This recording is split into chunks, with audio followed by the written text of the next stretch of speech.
Baik, Assalamualaikum warahmatullahi wabarakatuh. Perkenalkan, nama saya Syarif Hidayat dari Prodi Teknik Informatika Universitas Pancasakti, Bekasi. Mana kali ini saya akan menerangkan terkait mata pelajaran sistem operasi, di mana ada beberapa mata pelajaran, diantaranya yaitu manajemen proses pada sistem operasi. Sistem operasi merupakan perangkat lunak yang mengatur sumber daya komputer, termasuk proses manajemen proses menggunakan sistem operasi untuk mengelola proses secara efisien. Lanjut di definisi proses dan manajemen proses, mana proses adalah program yang sedang dieksekusi.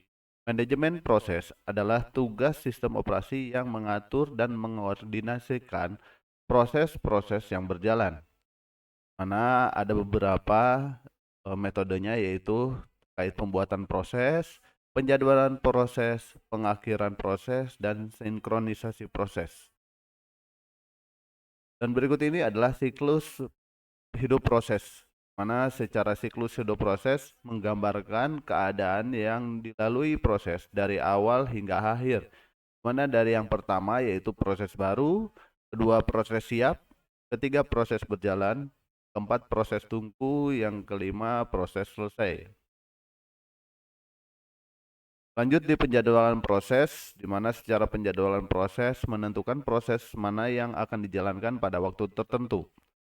Di mana yang pertama yaitu penjadwalan preemptif, yang kedua penjadwalan preemptif, yang ketiga penjadwalan round robin, keempat penjadwalan prioritas. Berikut ini adalah beberapa sinkronisasi proses, di mana yang sinkronisasi proses memastikan bahwa proses yang berbagi sumber daya dapat berjalan dengan benar. Mana di antaranya ada semafor, di mana semafor adalah variabel yang digunakan untuk mengontrol akses ke sumber daya yang bersama.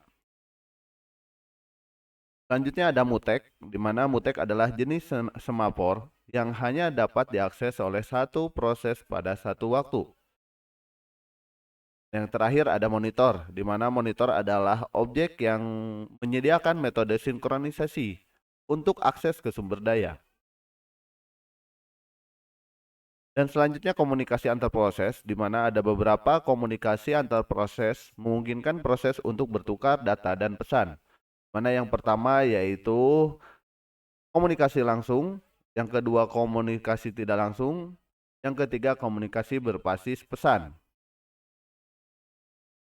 Berikut ini adalah manajemen memori dalam manajemen proses, mana manajemen memori mengalokasikan dan mengelola memori untuk proses-proses yang berjalan. Mana ada beberapa metode juga, yaitu diantaranya teknik alokasi atau penjelasan, alokasi kontinu, alokasi paginasi, alokasi segmentasi.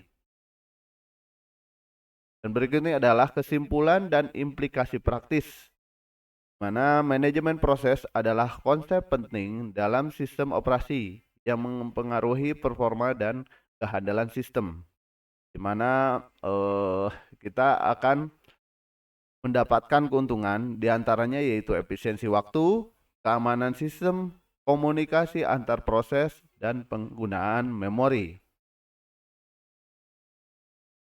Sekian penjelasan saya terkait manajemen sistem operasi. Semoga bermanfaat. Assalamualaikum warahmatullahi wabarakatuh.